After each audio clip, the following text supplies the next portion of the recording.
Hello, everybody. Welcome back to the What's on Your Mind podcast. We have a very, very special guest here today. Actually, when I first started my podcast or just thinking about it, this is one of the few first people that I wanted to get on the podcast, but it's obviously taken a minute. Part of that is my fault, my bad for that. But we actually, one more thing before I let our guest introduce myself, we're recording in a bit of a different environment. As you can probably hear the cars going by, that we're doing like a little car episode. This is like a YouTube video to be like one of the little mukbangs that be like in the cars just without the food. But I'll let my guest introduce herself and we'll go from there. Hi, my name is Imani. I guess you could consider me a childhood friend at this point. To be honest. Children anymore. But I'm happy to be here. It's been long awaited. So I'm ready to answer all of your questions. Firstly, I asked this question sometimes at the end, sometimes at the beginning. But if I were to ask you, who is Imani Staley? How would you answer that? That is a great question. Imani Staley is a bunch of different people. I'd hate to, box myself into just a couple of adjectives that match up with each other, because I'm a bunch of different things at a bunch of different times. But I like to think of myself as, that is a great question. Very intelligent, very goal-driven. I try to stay as optimistic as I can given my circumstances. Mm-hmm. And, I'm really into doing my hair and making sure I look my best most of the time, anytime I can. So yeah. You mentioned a lot. You answered the question really good, by the way. But just with what you've mentioned, one of the things I want to ask you is just about expression. And you said you love doing your hair. Obviously, we're not on camera, but you have like wristbands. Your nails look really pretty. You got the tattoos. When expressing yourself, especially growing up in a Black household, which we'll also talk about, but just growing up and especially being where you are now, how do you choose to express yourself, and what advice would you give to somebody who maybe struggles with expressing themselves in any type of way? I just say, do what makes you comfortable, because there's always going to be somebody who has something to say, whether it's positive or negative. There's always going to be somebody who has an opinion of you. So why not be comfortable while people have opinions of you? It took me a while to really grow into myself. As crazy as it may sound, I was really self-conscious in high school, and I think that's where a lot of me expressing myself came from. Because I always wanted to look my best. I didn't want anybody to look at me crazy, like, oh my god, she doesn't have her hair done, like, oh my god, like, what is she wearing? But I just really enjoy getting my hair done, getting my nails done. When you look good, you feel good. And who doesn't want to feel good? Like, I just really enjoy the process of doing it all. Like, that's what I really consider to be me time. I love being in the mirror with my little ring light and my hair products. That is like my favorite time of anything. So find what makes you comfortable and stick with it, no matter what anybody has to say.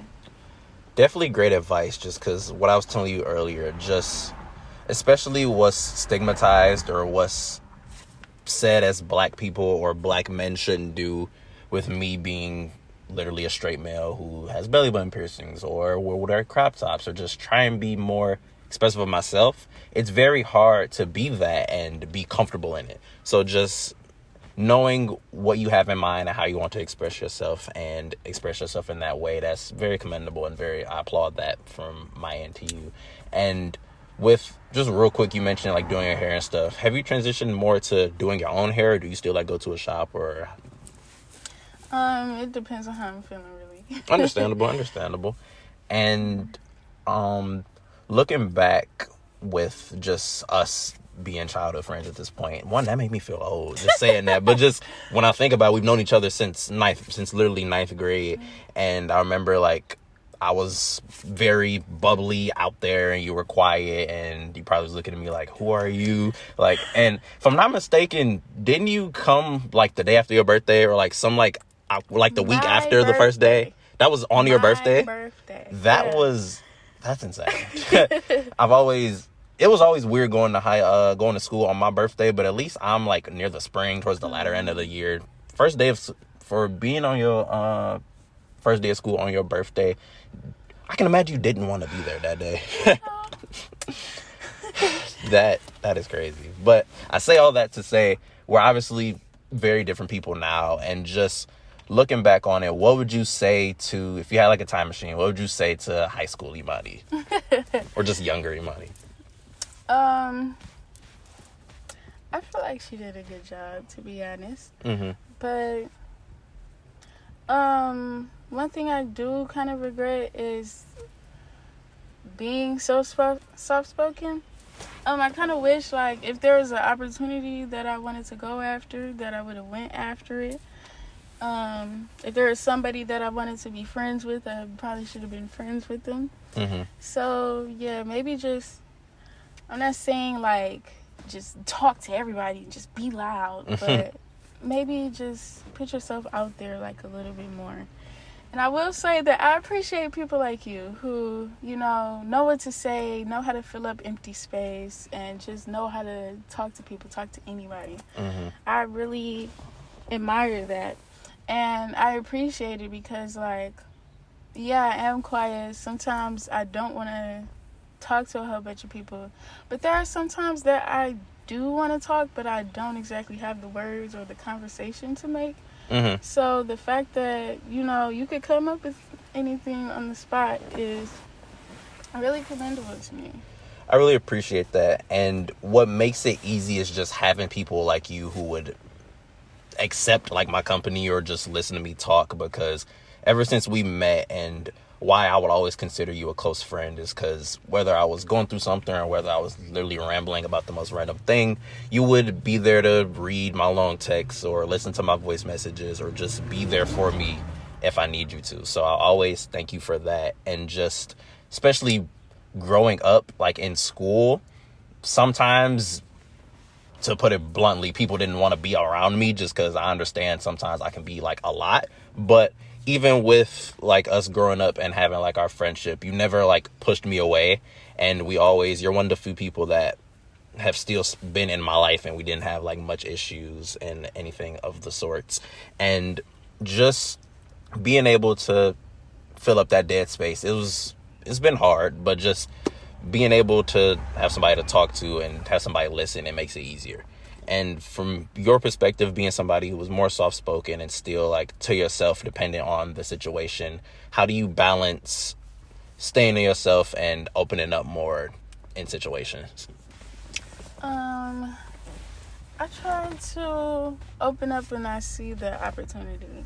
Like, if there's somebody who's probably, more quiet than me, then I will take that initiative to be like, hey, and start conversation with them. But it's just not something I could do all the time. Mm-hmm. It's actually really intimidating to me. Mm-hmm. So, if I'm not in the mood to be all bubbly and, talk a whole bunch, then most of the time I'm just not going to. Like, understandable. I will, stay to myself and mind my business. Definitely understandable. And to go into some of the topics that we were talking about before we started recording, I don't even know which one to go through first, but let's just talk about just growing up in a toxic Black household. And obviously, like I said, off camera, however much detail you feel comfortable going into, that's all up to you. But just how would you say it was being in an environment where you've told me off camera that sometimes it wasn't easy to open up about your problems, or just being in a space where you feel isolated? How is that from your perspective? And how was it overcoming that? So, despite the fact that I am very to myself, I am human at the end of the day, and humans are social beings, and they need people to talk to, especially about hardships and traumatic experiences, which definitely filled up a lot of my teenage years. The fact that I wasn't able to go to my own parents about things like that because they felt I was too young or too immature, or my problems weren't real to them, it definitely took a toll on me. But I learned very quickly that those were not people that I could confide in, and I didn't have anybody else to confide in, really. So I kind of just kept to myself. But you should do that. You should find at least one person. You don't have to tell the whole world, but you should find at least one person that you can confide in. And I didn't have that, so I kind of kept it all in. And when you leave things in for too long, you start to kind of explode. So I felt like a lot of the times I definitely exploded. And it all could have been saved had I had a confidant. So it was definitely hard to overcome, but I definitely have an amazing person in my life. Shout out to Tony, my best friend. Perfect transition to that. I mentioned before we started recording, like right before we started recording, I wanted to ask you about your relationship and shout out her. So one, on my end, shout out to Tony. Like, Imani is somebody I've always really cared about as a friend, and just knowing that with the things she went through, that you were one of the few people who was there for every single moment. Like, seeing that for my friend, I really appreciate you for that. And to ask you about her, Imani, how would you describe your friendship, and how would you describe Tony? Our friendship is crazy. Because I really felt like I met myself in a different form. Literally. Like, she's literally just like me. We have the same exact humor. We just grew up to be exactly like each other. Like, I took parts of her, she took parts of me, and we just molded into just two Imanis and Tonys. Like, yeah, like, she understands everything. We go through the same exact experiences at the same exact time. I really feel like she's like the other half to my soul. That's how I could describe her. That's really great. And just from, I think I remember parts of it, because obviously we've known each other for a while, but just to get it from your perspective, how did you meet her initially, and then how did you actually meet her? Because if I'm not mistaken, it was a minute before you actually saw her. But just how was that transition from meeting her IRL in real life, and then keeping your relationship to where it is now? Okay, so I met her on Snapchat through a mutual friend, which is crazy. So for a while, she was really just an internet friend. So one day I actually posted that I was accepting best friend applications. I may or may not have been serious. Won't say whether I was or not. But I posted that, and she slid up, and I had like a little questionnaire, like, what's your name, your age, your birthday, your favorite color. And, she filled it out, and we exchanged numbers. I noticed her number was a 586, so I'm like, that's in Michigan. Mm-hmm. So I commented on that. I'm like, oh, that's a Michigan area code. So we found out that we both live in Michigan. I don't know how far it was down the line, but we ended up finding out that we live like 15 minutes away from each other. Wow. Which is crazy. So we both knew from that point we needed to meet. But we both have strict parents. Like I said, she's just like me. We both have strict parents. They were not going for that. So, I think her and her mom were out running errands that day, or they were doing something to where they could ride past my house. So she I think she already had my address. I'm not sure. But she ended up just riding past and we got to meet each other. That was on May 29th, I believe. So we're creeping up on the anniversary of that. Yep. How many years? It had to be 4 years. I was about to say it had at least been a minute. Because then you post that on Snap. Yeah, I remember that moment. Just, especially again, being from the outside looking in, that moment of like seeing you meet Tony, it's like, oh my gosh. Like, it felt like one of those TV show finales where like you finally get that moment, and then the next season they preview like all the little best friend moments. But from there moving forward, how has it been keeping in contact and seeing each other more? Especially because you drive, and do she drive? She will be. Period. So just having that access to see her more, how has it been growing up with her? For the most part, our relationship still is a lot of texting, but it's been amazing getting to see her more in person, especially since, she does hair. So she gets to do my hair and we can spend 12 hours together. You really know somebody after 12 hours, at least I hope. Yeah, so we've just been doing a lot of small things like getting food together. She's been doing my hair, just things like that. And hopefully when our schedules line up, we could, start going on little dates and knocking things off of our bucket list and stuff like that. And I do hope to get an apartment with her sometime next year, hopefully. That'll be an awesome step, and I'm glad you mentioned it. That could be our transition for the next conversations. But real quick, I want to shout out her hair page. You said she do hair, and obviously I've seen it. She does a really good job. Do you know it by heart? It's Nostalgia. Could you spell that out further, especially since these cars keep going through us every time we try and get to a serious point? But I think as of right now, it is deactivated. So if you're listening to this, within, I wouldn't give a time frame, but you can still search for it. It's Lee, and it's styled you.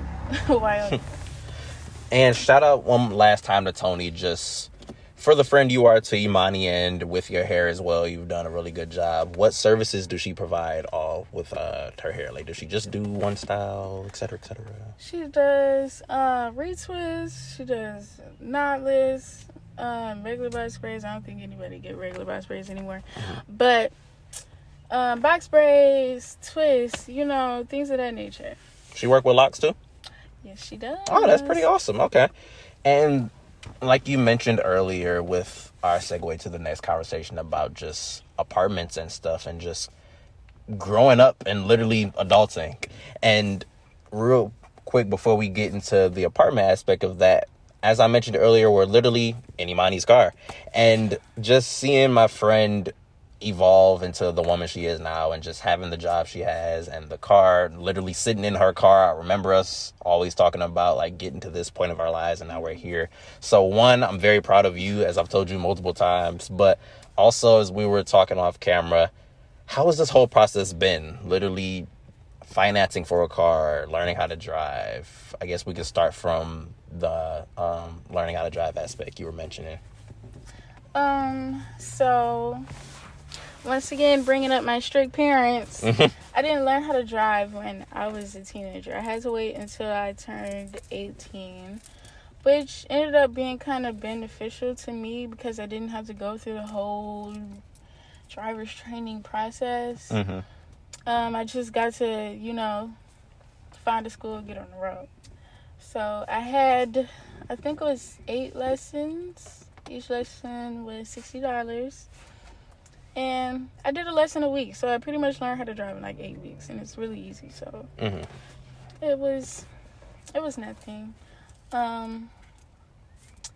After that, I got my license. I got my license at the end of November, and pretty much the entirety of 2022, I wanted to learn how to drive, and I'm glad that I have my license and everything now, but the original plan was that I learned by my birthday. That didn't end up working out because I wasn't really sure what to do. I didn't really have any help, so I was kind of figuring things out on my own, but I still ended up making it happen by the end of the year, which I'm very proud of. So after I learned how to drive, while I was learning how to drive, actually, I was looking at cars, kind of seeing, like, what do I want, and what brands I'm interested in, what type of car I wanted, things like that. I really wanted an SUV because I feel like I'm an SUV girl, but since I'm a new driver, I don't think that would be the best purchase for me right now. So I did settle for a sedan, but I really do love my girl. I have a Nissan Altima, the baby mama Hellcat. So, I ended up going through a bank. If you're planning on financing a car, do not go through the dealership. Get a bank loan, especially if your credit is very low, because if they deny you, that's going to stay on your credit report. So if you keep going dealership to dealership to dealership, all of these inquiries are going to stay on your report. So, get a bank loan through a bank that actually trusts you. Make sure your credit is, up to par. At the time, I only had my credit card for 6 months, so I only had 6 months worth of credit. But I ended up getting my loan through the people I have my credit card with. So that was pretty easy for me. They approved me for up to $16,000, but I was not trying to go that high with the price of a car. My car was $9,000, so that ended up working out perfectly for me because my payments are only $175 a month, and that's only for about 6 years. And I think I could get that lower if I, step it up on the payments. Because I'm not trying to, I actually think I could pay it off, before 6 years. Mm-hmm. So, if you are looking to finance a car, that should help you. But you could always, save up and get a cash car, which I think would be a great option. No, nobody wants to drive a 1996, but I'm pretty sure it would feel amazing to not have a car payment. Also, if you have your parents to help, please use them to the best of your ability, because some people wish they had that luxury and they don't. Mm-hmm. Yeah, but I love my baby. How long have you had your car? Since December. December of last year. Okay, so fairly new car driver. And one, especially as somebody who's gonna be trying to get a car soon in my life, thank you for that advice. And I had a couple questions about some of the things you mentioned, specifically about the credit card. How did you go about, one, getting a credit card, but how did you build that credit in that 6 months? Like, I've heard some people say, like, use it for groceries or use it for this. And definitely. I've also heard especially from my parents, never get a credit card. But how am I going to build credit if I never get a credit card? And especially at 19, building that credit very early, what advice would you give on that? And then how did you specifically do it? Really, really, really, really great question. So, one, the credit card can only hurt you if you hurt yourself. If you use the entire balance and you just never pay it off, that's definitely going to impact you horribly. My advice is to start small. My credit card, my limit on that card is $1,500. So you want to stay under 30% of the utilization. So me, I could maximum only use $450. And if you have a stable source of income, it should be kind of easy for you. But if you don't, try not to use it so much. Maybe a little couple purchases of food here and there, but don't go above your means. If you know you spend like $200 every 2 weeks, don't spend $500 on the card if you know you can't pay that back.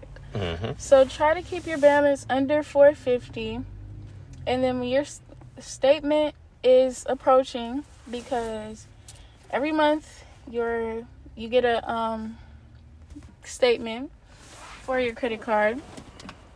Say that statement is due on the 2nd. You want to pay that credit card down by the 2nd. It would be great if you could completely pay it off, but if you keep a balance, it's fine, as long as, like I said, if I kept it under $450, I'd be fine. So if my statement ended on the 2nd, I'd try to get the money there, maybe like the 28th, 30th, 31st, somewhere around there. And don't be intimidated. As long as, like I said, as long as you don't use it like you're Nicki Minaj, then you will be perfectly fine, I promise. Okay. And you also mentioned, unfortunately, you didn't really have help in this process. And I've heard from my dad, like, it's one thing to have that help or even get it handed to you for some people, but to get it on your own and make it hit different. So is that true? It's true, definitely. Definitely understandable. And then, as you mentioned, with the apartment situation as well, trying to get in an apartment by next year, I didn't know specifically you would want it with, like, Tony, like having you in Tony an apartment. But just in general, how is your mindset moving forward with, okay, now you've got a huge accomplishment of the car and you're in school, how now it's time to try and make that transition to living on your own or living with your best friend? How has your mindset been going into that as far as trying to achieve that goal, realizing that you're about to be on your own and having that adjustment and just with all of that? Okay, so to be honest, I've been ready to live on my own since I was about 16. At 16, definitely not, but I knew from 16 that I couldn't stay here for too long. And the fact that I really didn't have help in things like this, like getting a car and getting my credit together and establishing a credit score and things like that, it kind of made me think like, okay, if I'm doing all of this by myself, I might as well just live on my own too, because I'm basically the only one providing for me. So, I want to get an apartment by next year.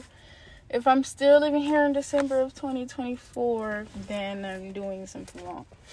But,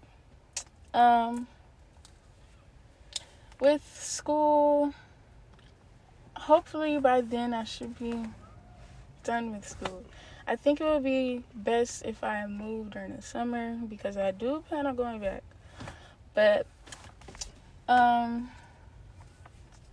plan on moving during the summer, so by then I should be graduated, actually. Okay. So I'm really trying not to have school in the way of that, because like I said, I do want to go back. So if I go back, then that eliminates September through December. But right now I'm really just trying to save. That's why I'm working. I'm trying to save a couple months of rent, and then hopefully, some money for furniture, stuff like that, basic furniture. And from there, we can just keep moving forward. So, I don't know, I'm excited. It's very exciting just to think about. It's also scary just to realize, like, we getting that old, but just having that ability to even start saving and look at apartments and have that next chapter of your life, it is really exciting. And as far as budgeting, I want to ask, any advice? Do you have any advice as far as how to budget? What do you specifically do to budget? And yeah. To be honest, As crazy as it may sound, I'm not that good with my money. If I want to buy something, 9 times out of 10, I'm going to buy it unless I can talk myself out of it really good. But my thing is just stay on track, stay on top of your expenses. Keep in mind the quote-unquote bills that you're paying now, like maybe Netflix, maybe your phone bill, things like that. Stay on top of those. You might want to keep a list of those and how much it costs per month, and subtract that from the amount of money that you make per month. And then you can go from there. It's really up to you to decide how much money you want to save. If you want to save all of your money, and you work to pay for those expenses and then to save for whatever you're saving for, you can do that. If you're like me and you like buying everything, my top advice for that is to just be reasonable. If you spend your money on food, let's say you use DoorDash. You use DoorDash like 5 times out of the week. I don't know. Let's say you spend $300 a month on food. Do not try to budget $100 for food every month if you know that you're gonna go over that. You have to account for what you actually spend, because at that point you just be going against yourself. So just find, empty space and use that empty space of money to save up. The money that you know that you can spare without going against your budget, definitely go for it from there. Okay. I feel like, especially on the DoorDash end, that's great advice, because I don't know what happens to our parents once we go to school, but apparently they stop eating and they stop going to grocery shopping as consistently as when we were younger. So just having to either eat what's there, eat what they get, or order something, sometimes you just lean towards ordering something. Mm-hmm. So just in general, I really appreciate that advice. And you also mentioned you're in school. Mm-hmm. And we were talking off camera just about your transition from going to university to a community college. And I just want to get your story on that, because it's another thing that I'm also just proud of you for, being able to realize one environment wasn't for you and then getting into an environment that was for you. And especially from the expectations and everything else, I can imagine, like, if somebody had comments to say it wasn't the nicest or it didn't help, or just your story on that, and just from transitioning from university to community. Okay, so in high school, I was definitely Miss Honor Roll, Miss 4.0, the smart girl everybody stole answers from. And good in math, which I still to this day don't get. But yeah, so I was Miss Honor Roll in high school.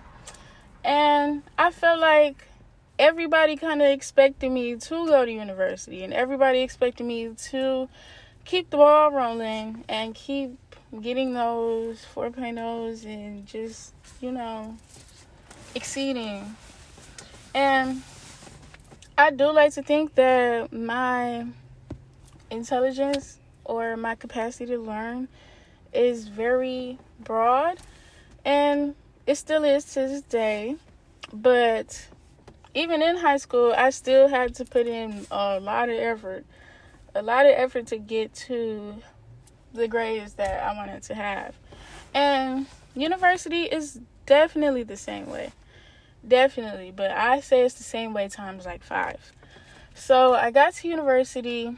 My grades were amazing, so I got a really good scholarship. It was full tuition, but it ended up being like full ride because my housing and stuff was covered too. So I went on a full ride, and they thinking like, oh yeah, she's smart. Let's put her in all of these high, amazing classes. So I ended up having to take 5 classes a semester. to stay on track for my major. Mind you, I'm a STEM major, and I think that says a lot in itself. So, I was a STEM major, and university, it was just really demanding. And what's even worse is that I kind of didn't want to be there. Like, by the time I graduated high school, I was extremely burnt out. So, going to university, kind of only because of other people's expectation, knowing I truly didn't want to be there, it was really hard for me. It was really hard for me to stay motivated. It was also really hard because, culture shock. Yeah. And yeah, it was really demanding. I wouldn't say the work was like extremely hard. If I, put a little more effort in, and if I had like the proper support system and the proper, discipline and skills, I definitely could have done a lot better. Also, if I wasn't taking 5 classes, maybe 4 or 3, that would be amazing. But yeah, and if I did drop a class, then that would put me behind. So I'd have to take classes in the summer, or else I wasn't going to graduate in 4 years, which is crazy to me. Plus, I was taking a lot of gen eds. So, and I really didn't like those gen eds because they had nothing to do with my major. My major, by the way, I'm going into X-ray. I want to be a radiologic technologist. My end goal is MRI technologist. That's what I want to be. So that's what I did when I was in school. And I knew from probably the very first month that I couldn't stay here. Mm-hmm. But I didn't exactly know what to do. One of my counselors had told me, since the winter semester I dropped one of my classes, that put me behind. My counselor told me I have the option of taking those classes in the summer, and if I didn't want to take them here, I could take them at a community college. So then I started looking at community colleges, and the college that I chose actually had my major. So me being nosy, I was actually just looking into it a little bit, and I'm like, hey, they don't have that many requirements. Like, I'm doing all of this for this bachelor's degree that I really don't even want. And I can do the same exact thing, have the same exact career, make the same exact money with an associate's, and do a whole lot less school. And I'd be exactly where I want to be.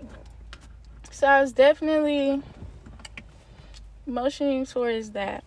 So at that point, I was kind of just waiting for the semester to end, really.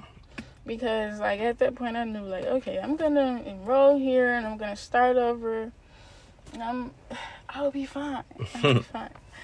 So, as hard as it was for me to leave, I ended up leaving. I'm still enrolled. I could go back if I wanted to.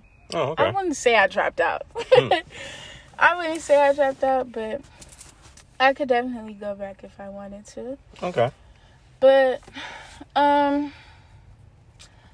when I did start, or that summer into my fall semester as well, I kind of like kept it a secret because I didn't want everybody to know, like, wait, didn't you just go to Oakland? Why are you at a community college? Why did you leave? Mm-hmm. But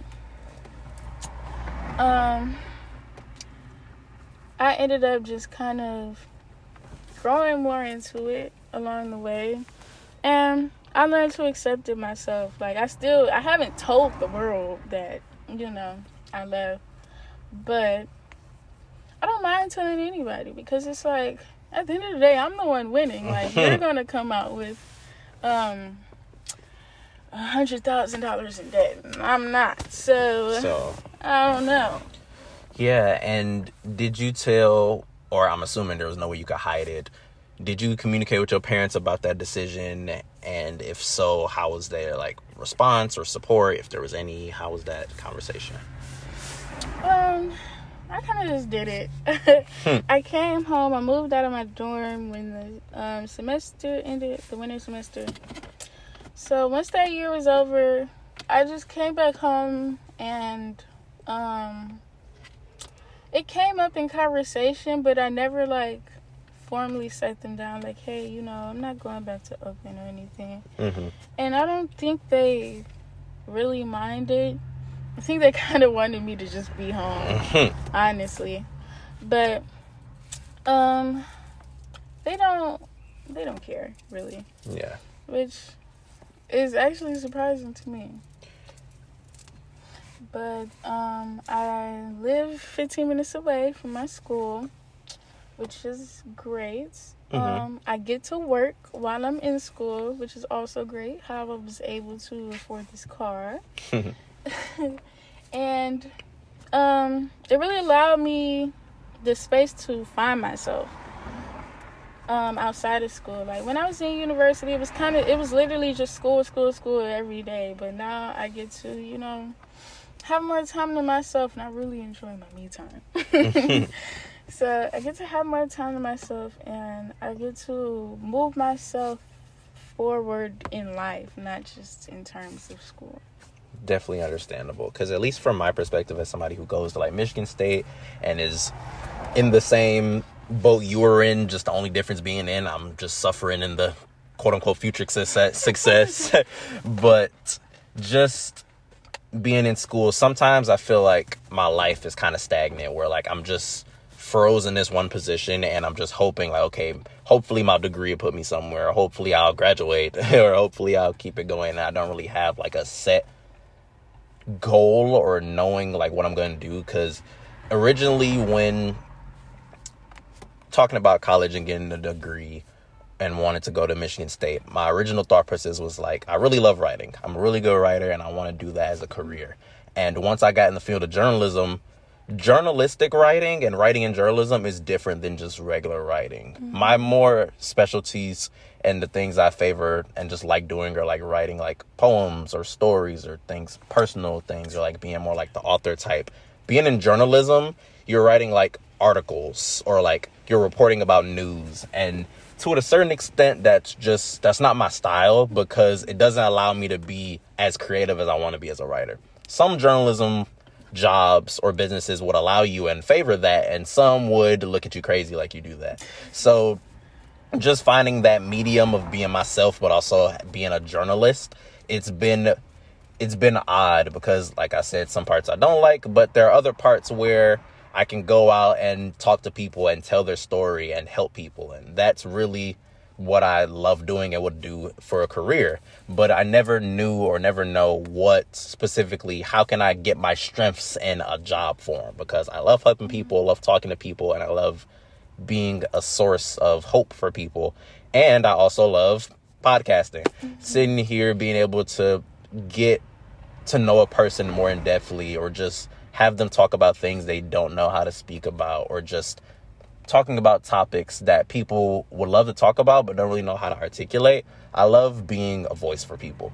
So just not knowing where I want to go, even though we're only like 19, 20, sometimes college makes it feel like it can be a bit, or you have to kind of rush, or you have to know what you're doing at a certain point. But just having the path of more laid back community college, working, driving, like working towards an apartment, I feel like either way, we're all going to end up in the same spot somehow. Like, we're all trying to move out our parents' house, get a car, get a degree, get money, really get money, because the world don't really let us live without that. So as long as we all get to that point, I feel like it doesn't really matter how someone gets there.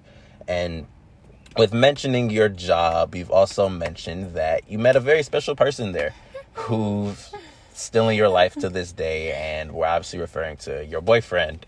And just shouting him out as well, talking about how he's impacted your life in a positive way. What would you say about your boyfriend? I really appreciate him like a lot, and I can't believe that I almost missed the opportunity. It's actually a really crazy story. I used to work at St. John, and he works there as well, and I kind of took a liking to him, and I never spoke about it because I'm a very shy person, So I was scared of rejection. No matter how I look, I was still scared to be rejected. But I have a wonderful, wonderful friend who started working there as well. So when I quit, she actually started working there around that time. So I told her, like, if you see this tall, dark-skinned man with locks, please let him know about me.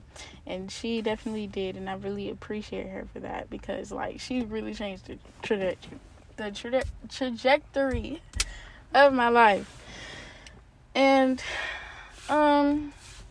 it's so crazy how it happened to me, because it almost didn't happen, and that makes me value it so much more. Mm-hmm. Because, like, how different would my life be right now if I never met him? And he really changed, like, my outlook on love. I could tell, like, he really appreciates me, and he's so supportive and sweet, and he's just nothing like anything I've ever had before. And I really feel like I deserve it. If you know, you know. I definitely agree with that last statement. Just being your friend and seeing what it took to get here, you deserve the world. And I'm happy to hear that you guys actually get in common. He talks to you. He cares about you. Just things you would assume are normal relationship things. They're not really normal. And being in the relationship I'm currently in, we actually just hit 8 months not too long ago with my girlfriend, Janae. Congratulations. Thank you. I appreciate it. Being in a relationship with her and, like, seeing relationships that you have with your boyfriend, it really shifts my mind on what love really is and what the BS that we put ourselves through that we probably shouldn't have put ourselves through. I know the people, one like Imani, but people who, like, if you know, you know, on my end, looking at Imani's path, it's just like, you did not deserve none of this that you went through. And just it makes us really appreciate our partners and just being able to relearn what love is. Because even though we're so young, and, like, you would hear parents, at least mine, sometimes say, like, oh, you that serious about her, or you too young to be going through all this, and you ain't know what love was back in the day. One, at least to a certain extent, they was right, because you couldn't call some of that love. But just being in the stage we are now, still being young, but going on 20 years old or being 20 years old and being able to be in a relationship that's working, it makes me feel very lucky and very blessed. Because I remember praying, like me, I used to pray for times like this, but praying for just a better situation and feeling like after the bad situations, like, I was done with love at such a young age. And I felt that was so unfortunate on my end, because we were so young but gone through so much. And just being in the relationship I am now, it really shows me that this is what people talk about when they say they're in love. And just from your perspective in the relationship you are now, how long have y'all been together? And then what do you see moving forward with your partner, if anything? We've been together for 5 months now. Okay. So we're getting somewhere, and these past 5 months have definitely already have been like nothing I've ever experienced. Literally, like, he's done so much for me in these past 5 months, and it's just nothing to him. Like, this is second nature to him, and I'm just like, people like this exist. Like, oh, there are people out like me. Wow. But yeah, like, I'm wearing his jacket right now, actually. I was wondering where you got the Nike Tech from. So purple and black, for people obviously who's not gonna see, it's purple and black Nike Tech with, like, a little gray stripe, and it's cold. Shout out him and his style. So yeah, he's done so much for me, and I'm trying so hard to reciprocate it for him. Mm-hmm. And I just, at the end of the day, I really just hope he knows that, like, I really love and appreciate him so much.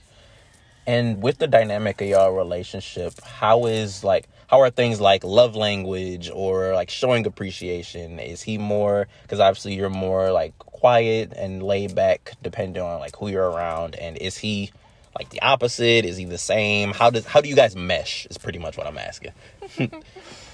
He likes to play with me a lot.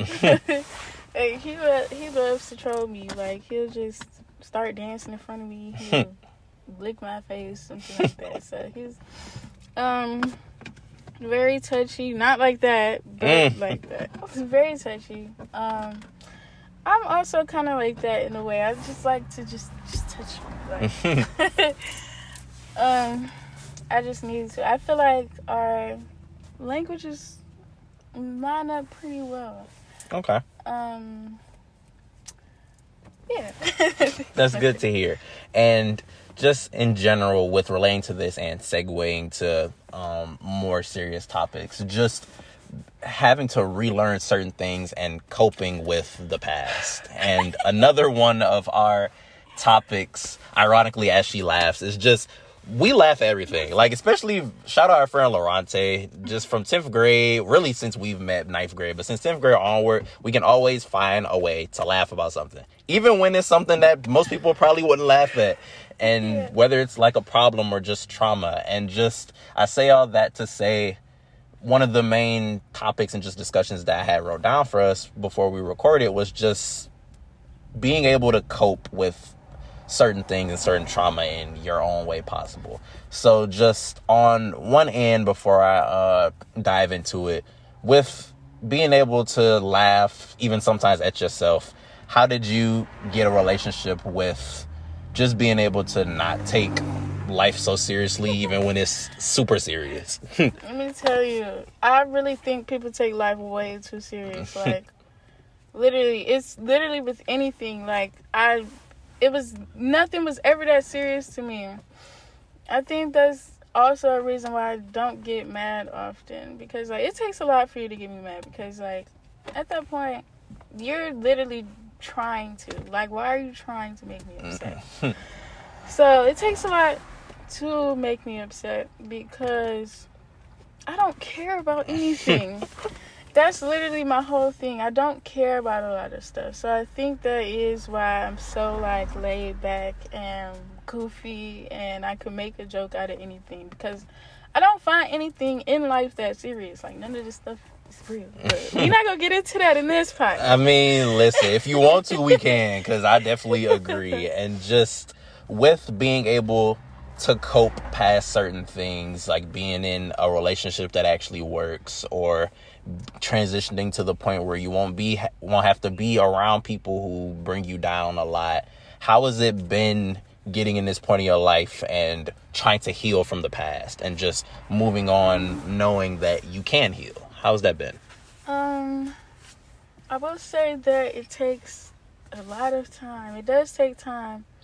But then again, you can't just sit and wait on it. Like, if you do think about it every single day, of course, it's not going to go anywhere. But I will say that you could perhaps find things to distract you. Like, I love writing poems, as you do as well. I love writing poems. I have amazing people in my life. And like I said earlier, I love doing my hair. So just learn to find joy in the little things, like talking to your friends and doing your hair, and maybe like going outside during the springtime. I love being outside. It's nice outside. So yeah, and eventually you'll find one day that you don't feel the same way about things that used to just keep you in the bed for 12 hours at a time. And have you just crying your absolute eyes out, because I could definitely name some times. But you just definitely need to let life take its course. And in the end, you will come out on top. You'll learn from it. And hopefully you will take that experience and apply it to future situations, because the trauma don't stop. We never stop healing. But there will be a point in time where you just sit back and realize, like, I came this far. Let's keep going. Definitely. And in general, I just thought about this with just growing up in general. And I've also talked about it a lot on my podcast, just body positivity and growing into yourself and appreciating your body and learning how to love it from a woman's perspective, I want to ask, how is that for you? And how is it when you see kind of social media kind of Megan degrade? Stallion. Yeah. Shout out Megan, by the way, our favorite female rap artist, which I also want to get into music later. But Love me some Megan.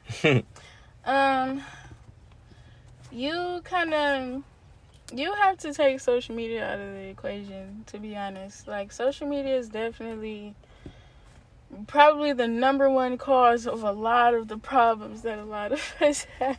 mm-hmm. So, you need to learn.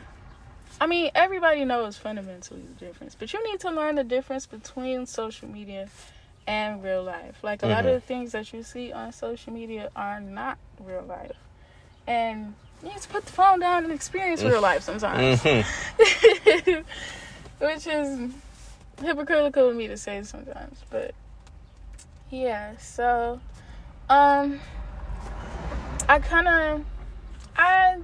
would like to say that I'm able to split real life and social media, because I could look at big booty women all day and people with flat stomachs and big chests and all of that, nice hair, everything, and I can say like, oh, she looks really nice, or she's so pretty and I love how she did her makeup and things like that.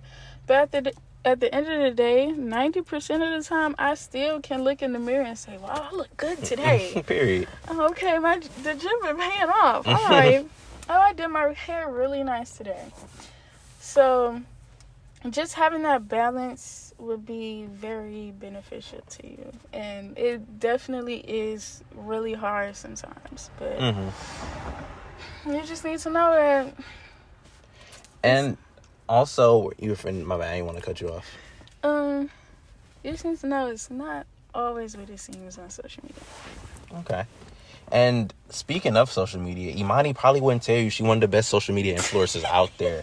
Hopefully we'll get some content sometime in the future soon. But just from seeing like one of your like side hobbies or like side skills of like editing or making videos, it was really cool. And just overall with being somebody who's grown up with social media and like having social media accounts sometimes, how has it been separating that reality and also like having like the leisure time to be on social media? Like, I know like sometimes posting memes is cool, but sometimes, at least for me, and I see sometimes that you, social media not everything. Like, I barely post. I'm just here for the memes, really. I'm here to laugh. But yeah. I'm always here to laugh. Let me tell you, I make time for social media. I am on TikTok like all the time. It's crazy. But I'm actually getting better with that. That kind of ties into one of the topics we covered earlier. The fact that when I was younger, when I was about 13, I really didn't have any friends, like, at all. This is before high school. I didn't meet Tony yet. I really didn't have anybody in my life for real. And that was a really crucial point for me to have people in my life. And it really affected me, the fact that I didn't. So I was always on my phone. I was always on social media. And that's kind of how I grew into my little internet personality, because I was always like looking for attention. Like, I needed to be entertained, and I would do that by entertaining myself. And when I wasn't entertaining myself, I was scrolling on Instagram for hours and hours and hours. And that kind of just became a part of my life. Like, it was so routine that it stayed with me even till now. Like, I'm still on TikTok a lot, even though I'm not on Instagram as much as I used to be. It kind of just moved over to TikTok and Snapchat and all of that. So through all of that,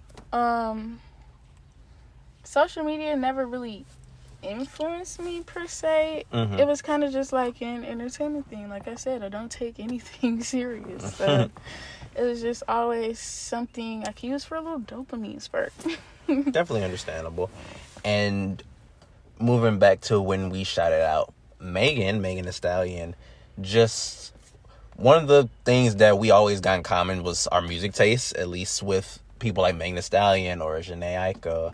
And I want to ask, one, about your tattoo and the tattoo you have on you. Obviously, people won't see it with this recording, but just describing it, I'm pretty sure they'll get the reference if they listen to her. But how was that, getting the tattoo on your neck and representing that artist you listen to? And then what are some artists you listen to before we talk about specific ones? But the tattoo first. So I'm pretty sure a lot of you guys will know I have the Waves tattoo. A lot of people actually have this tattoo now, which I'm actually upset about. But I'm not going to get into that. So I have the Waves tattoo. It's on the right side of my neck, behind my ear. And I also have 3 butterflies under it.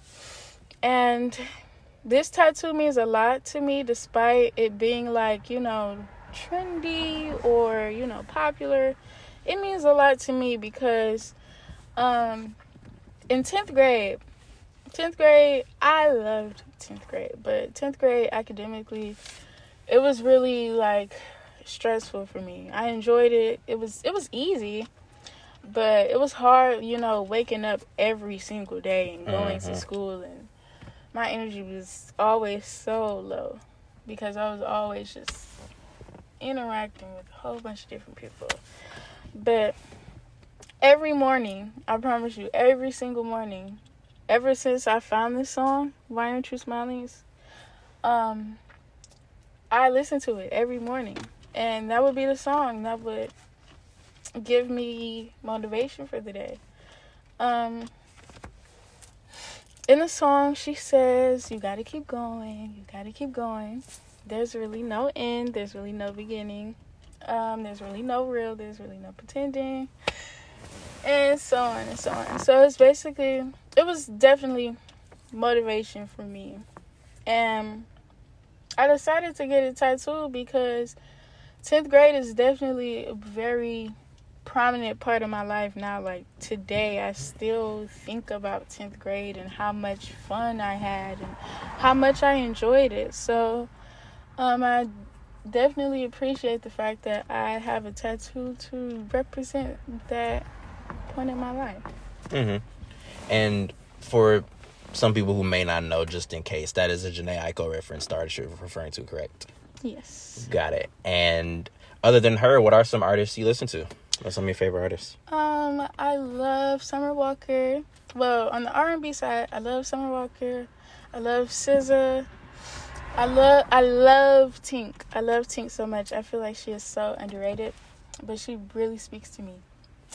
I love Bryson Tiller, Frank Ocean, Brent Faiyaz, along those lines. I don't really listen to hip-hop, rap, stuff like that. But some other, miscellaneous artists that I love and listen to are like, Megan. I love Rod Wave. That's so random, but I love Rod Wave. Who else do I listen to? I love the City Girls. I love the City Girls individually. Like, I love JT for who she is, and I love Carisha for who she is. Okay. Who else? I also listen to Mona Leo. I love her a lot too. You see, she's pregnant. Yes, that is crazy. It is. Shout out Mona Leo. Let me see, Lil Uzi. Shout out Uzi. And that's pretty much it. Hey, for that to be it, that's an incredible music taste to me. Like, especially Rod Wave. Like, I need to listen to more to like his albums, but just the albums, I've listened to his last 2 in full, and then just like the singles that go around. Listen, Rodarius Waverton is fire, bro. And then Mona Leo, Megan Thee Stallion. Just what I love about women in rap music or R&B is that they always are unapologetically themselves. And just like, I know some people say it as a meme, like they better than some of the male artists, but just Megan on a rap level, as somebody, I listen to everything, but mainly I listen to rap. Megan Thee Stallion is a better rapper than a lot of people, not female, male, just a lot of people in general. And just matter of fact, I want to talk about her more in depth, just because of what she's also been through in the past time, just being doubted in her case, and just with the things she go through.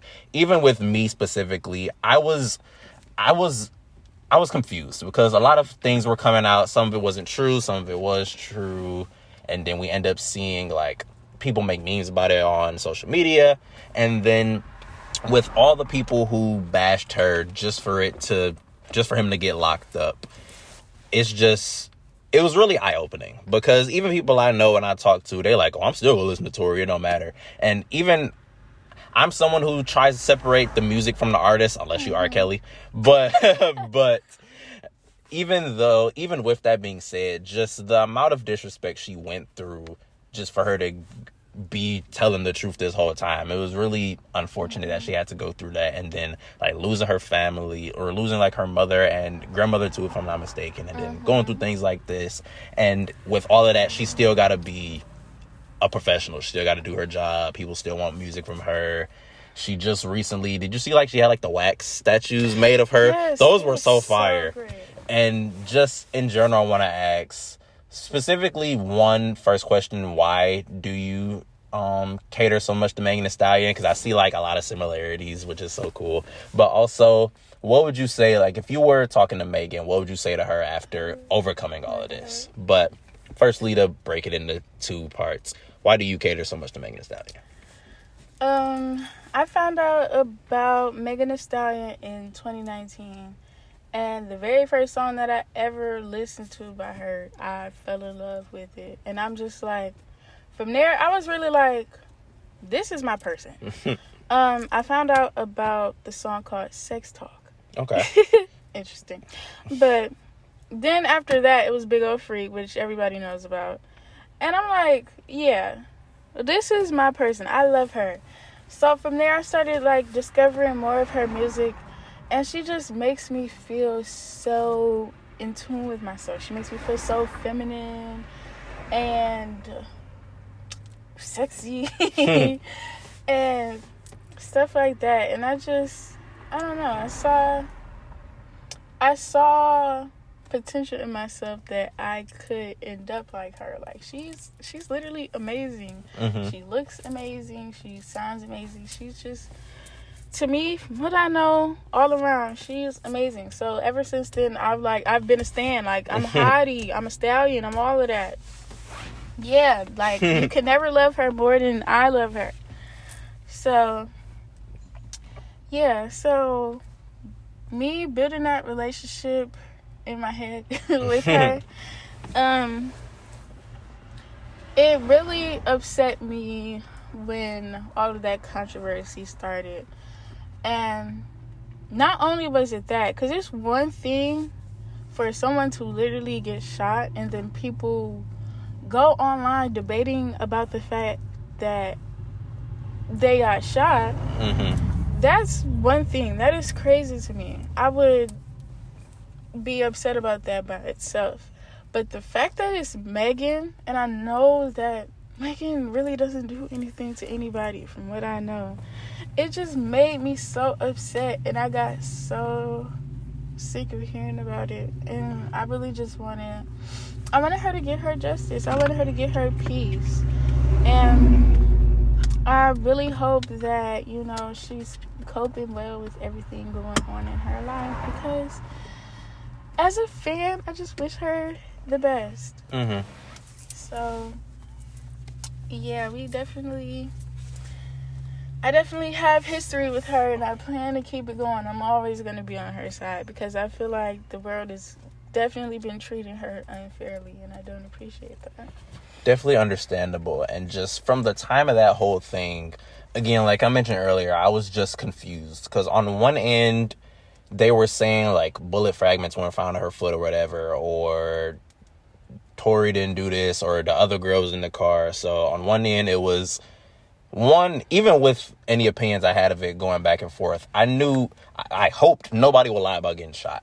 So at first it turned into, okay, maybe did the other girl shoot her and they put it on Tory, or et cetera, et cetera. On the other end, if I'm not mistaken, you could, or anybody listening to this, correct me on the timeline if I'm wrong, but it was around the time she had just released WAP with Cardi B. Like, she was on top of the world. She had that single going. Nothing, there was no reason for publicity. Because I know when it first happened, people were saying, like, oh, this is a publicity stunt. She looking for attention.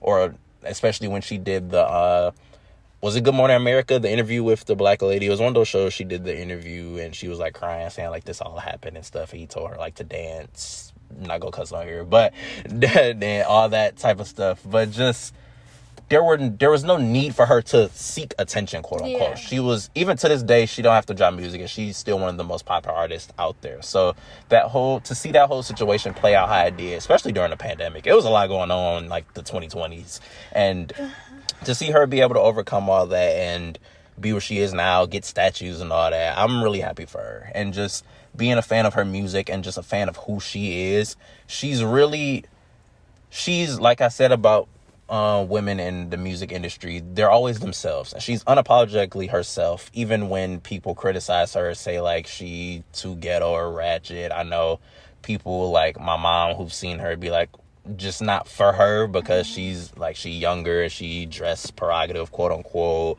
or just be out there from an older woman's perspective. But from my perspective, seeing her like talk about the things she's been through, even if you like have a problem with how she dressed or how she makes her music, you can tell she's a very intelligent person. And I don't say that just like, oh, she's smart, but just being able to talk about her trauma, or being able to get through her trauma, or understand how to maneuver her business ventures with her personal life, and just being influencer. I feel like she's a perfect example of what it means to be that word or that job, an influencer, because she's vulnerable enough to allow people to realize that she's human. And she puts that in her music, she puts that in her life, and she makes it known that no matter what you go through, you can get through it and still be a hot girl. So just shout out to Megan Thee Stallion one last time. And I also want to tell you, Imani, personally, you mentioned earlier, like, you love your alone time and you love like just having that free time away from work. So being here and seeing me for my birthday, quote unquote, because my birthday was May 14th, but until the end of May, these are all celebrations. Like, I've still been trying to plan out my birthday this year because it fell on Mother's Day. So that day, specifically my actual birthday, was with my family, which I'm not the most mad at. Obviously, it's not ideal to share your birthday, quote unquote, but I wasn't mad at. But I wanted to balance spending time with my girlfriend and spending time with my friends, and just being around people who want to be around me and who I care about. I know it's very difficult to hang out when there's not like a thing to do. Like, realistically, we're just sitting here talking parked by the park, and like, obviously most people will like feel like that's boring or wouldn't. It's hard to get out without having a set thing to do. But really, things like this and just doing things like this, I really appreciate. Like, I just really like being around people, and it doesn't matter what we do as long as I'm just with people I care about and that care about me.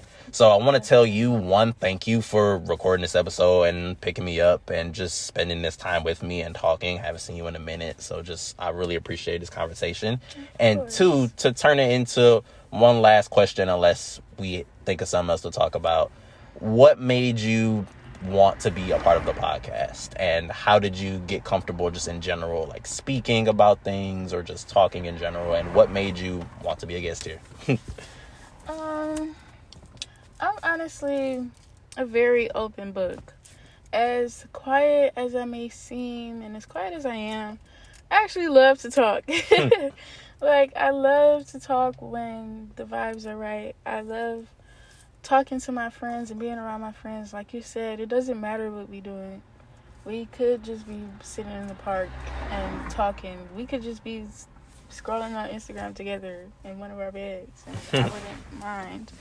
I'm a very simple woman, but there are people out there, struggling to get through certain points of their life, and I feel like those who have already experienced certain things should be there to guide them through it. Because as someone who doesn't have much guidance or doesn't have that many influences in my regular day-to-day life, I think would be very nice to have that person there to tell them, like, hey, like, you know, you're gonna get through this, or you should do this, and this will be best, and I don't think you should go that route, and things like that. Mm-hmm. So I would love to share my experiences with people, just to let them know, like, you can do it, you can get through it. Mm-hmm. Life goes on. Definitely understandable. And before we end here, are there any other things you'd want to talk about? Anything random at all, or just shout yourself out at all? It's up to you. Okay.